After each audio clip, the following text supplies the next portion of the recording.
দেখুন সবাই, কলকাতায় বন্যা হয়ে গেছে। দেখতে পাচ্ছ দেখতে পাচ্ছ সবাই কেমন বৃষ্টি হয়েছে, জল জমে গেছে পুরো 1 হাঁটু জল। হাঁটুটা একটু দেখা। এই দেখো বন্ধুরা, 1 হাঁটু জল পুরো কলকাতার সদলে সেক্টর 5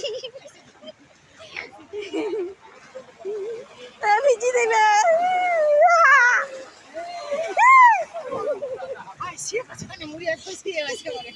এই দিল দিল।